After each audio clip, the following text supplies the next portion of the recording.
Salut à tous, c'est Automatis YouTubeur, j'espère que vous allez bien. Moi ça va super, aujourd'hui on se retrouve pour un nouvel épisode d'Air Info. On commence tout de suite.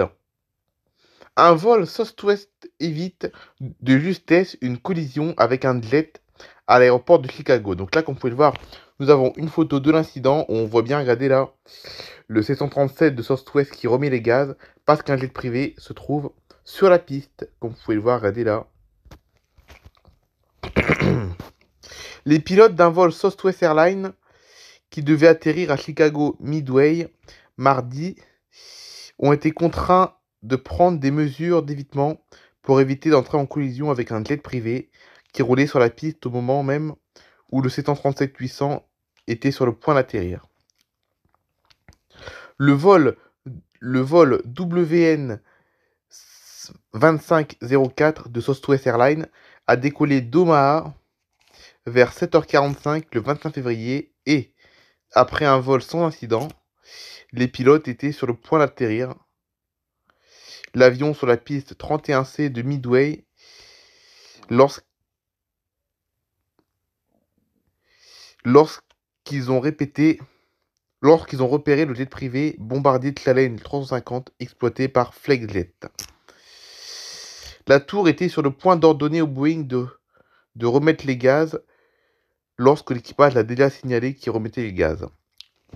Une webcam de l'aéroport a filmé le moment où les pilotes du vol 2504 de Southwest Airlines ont effectué une remise des gaz et ont rapidement commencé à monter afin d'éviter une collision potentielle avec le jet privé qui était passé devant eux. L'équipage du vol 2504 de Southwest Airlines a entamé une remise des gaz lorsqu'un jet d'affaires est entré sur la piste sans autorisation à l'aéroport Midway de Chicago, a confirmé la Federal Aviation Administration, la FAA, dans un communiqué. La FAA ainsi que le NTSB enquêtent sur l'incident qui s'est produit vers 8h50 le mardi 25 février. Les rapports préliminaires suggèrent que les pilotes de l'avion d'affaires n'avaient pas été autorisés à traverser la piste 31C lorsqu'on leur avait plutôt demandé de rester à l'écart de la piste. Selon les données ADSB, le vol Southwest se trouvait dans l'arrondi à seulement quelques pieds au-dessus de la surface de la piste, à environ 500 mètres, ce qui équivaut à 1600 pieds de l'intersection avec la piste 4L, lorsque l'avion a commencé à monter. Sur les enregistrements radio de la tour de contrôle, on entend aussi le pilote de l'avion de ligne demander comment est-ce arrivé, après avoir reçu l'instruction de remonter à 3000 pieds. L'équipage a suivi les procédures de sécurité et le vol a atterri sans incident, a indiqué la compagnie Southwest Airlines. Flexjet, la compagnie qui exploite le bombardier Challenge 350, donc le jet privé, a dit être au courant de l'événement survenu à l'aéroport international Midway et s'efforcer de recueillir plus d'informations. Il est impératif que les pilotes suivent les instructions des contrôleurs aériens, a tensé sur X le secrétaire américain au transport, Sean Duffy, en réaction de l'incident de Chicago. S'ils ne le font pas, leurs permis leur seront retirés. L'incident intervient dans une période sombre de l'aviation récente américaine, avec la collision d'un hélicoptère Black Hawk et un CRJ-700 de PSA Airlines, filiale d'American Airlines, qui a fait 67 morts le 29 janvier dernier. L'équipage de l'hélicoptère Black Hawk pourrait ne pas avoir entendu les instructions des contrôleurs aériens. Voici une vidéo de l'incident qui s'est passé à Chicago.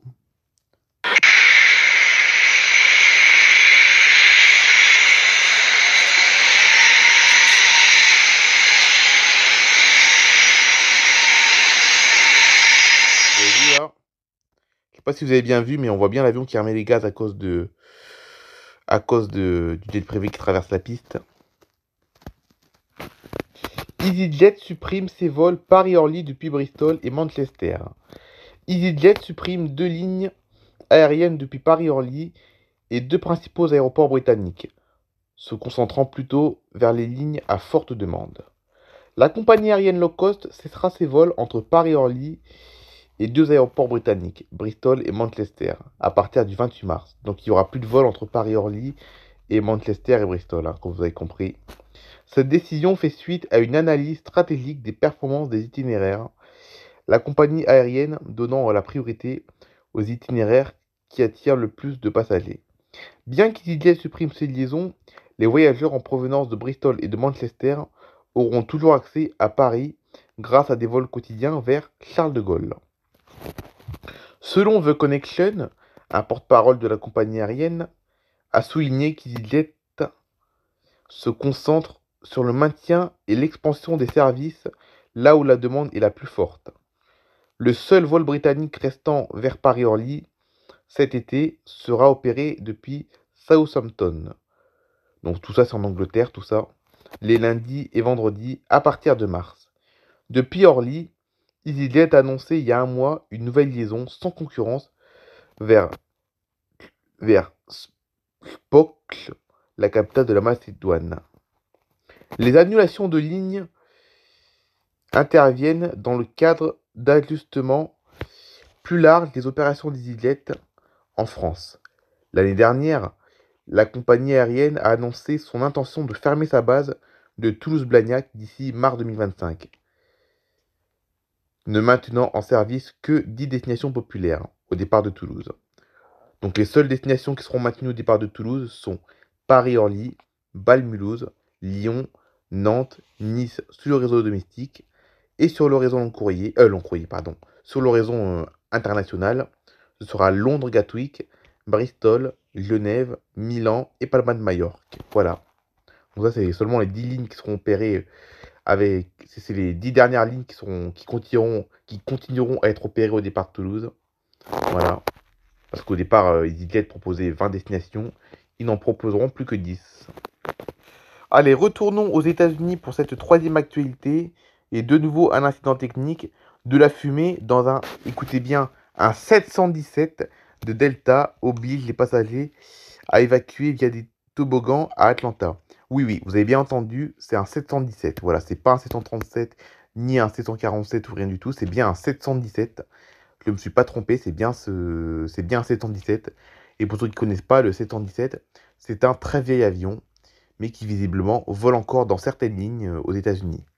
Un Boeing 717, donc, de Delta Airlines, avec 94 passagers à bord, a effectué un atterrissage d'urgence à l'aéroport international Hartsfield d'Atlanta, a été évacué sur la piste via des toboggans de secours après que la cabine s'est remplie de fumée peu après le décollage lundi. Le vol DL 876 reliant Atlanta à l'aéroport métropolitain de Columbia a décollé vers 9 h du matin le 24 février, mais quelques minutes après le décollage, le cockpit et la cabine se sont remplis d'une épaisse fumée grise. Les pilotes ont rapidement enfilé leur masque à oxygène de secours et ont déclaré l'urgence, demandant un retour prioritaire à Atlanta, où les services d'urgence attendaient le 717 de 25 ans. Oui, parce que l'avion donc a finalement... Donc l'avion qui effectuait cette liaison avait 25 ans. Hein. L'avion est revenu au sol à peine 10 minutes après le décollage, où il s'est immobilisé sur la piste 27L. Les toboggans de secours ont alors été activés et les passagers ont été évacués sur le tarmac avant d'être transportés vers le terminal.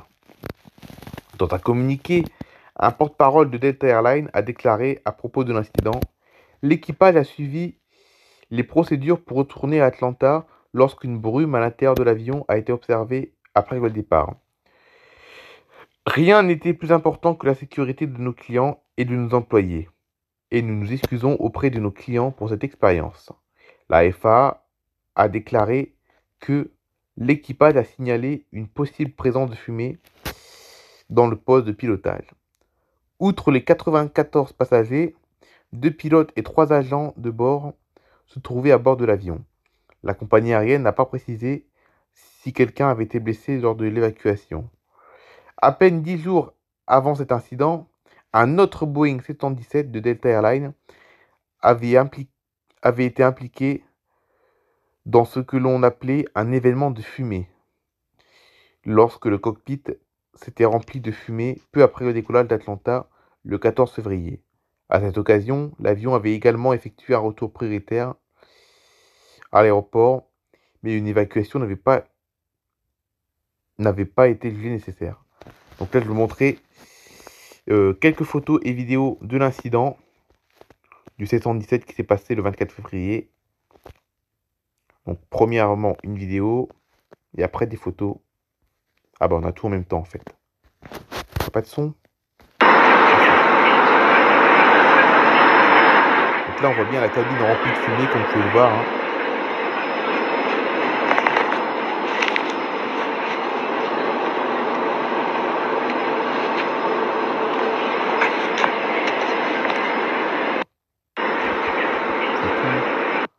Là, c'est l'évacuation, regardez. Ils ont carrément sorti le toboggan et tout, hein, vous avez vu là. Donc voilà, c'est ça, un 717. C'est un avion qui ressemble un peu à un Embraer, mais en version plus ancien. Cet avion-là, précisément, il avait 25 ans. Regardez, ils ont carrément évacué depuis la queue de l'avion, hein, vous avez vu là. On voit bien le toboggan à l'arrière là. Et oui, dans les anciens avions, on pouvait monter par l'arrière de l'avion. On pouvait monter par la queue, hein, dans les anciens avions. Et là, regardez là, les issues de secours ouvertes avec les passagers sur l'aile qui étaient en train d'évacuer. Voilà, pour les photos. Voilà, c'est la fin de cette vidéo. J'espère qu'elle vous aura plu. On se retrouve du coup demain pour enfin le retour des histoires mobiles. Normalement, les histoires mobiles vont être assurées tous les samedis pendant de longues semaines. Voilà. Et n'oubliez pas qu'à partir de la semaine prochaine, il y aura de nouveau plus de vidéos le lundi et le mardi. Voilà. Le lundi, mardi, il y aura de nouveau plus de vidéos. Parce que mon emploi du temps du lycée ne me permet pas de faire des vidéos ces journées-là. Parce que ben, j'ai pas assez de temps en fait. Hein. Le lundi et mardi, j'ai vraiment pas le temps de faire des vidéos à cause de mon emploi du temps qui est très serré ces 2 journées-là. En revanche, les vidéos qui sortiront les autres jours, donc le mercredi avec la vie de Matisse, le jeudi où ce sera soit un short, soit une vidéo en tout genre, le vendredi donc Air Info, samedi Histoire Mobile et dimanche un live. Voilà. Donc il y aura des vidéos tous les jours sauf le lundi et mardi et ce jusqu'aux prochaines vacances. Voilà. Allez, bye bye tout le monde, on se retrouve demain pour une Histoire Mobile. Allez, bye bye tout le monde.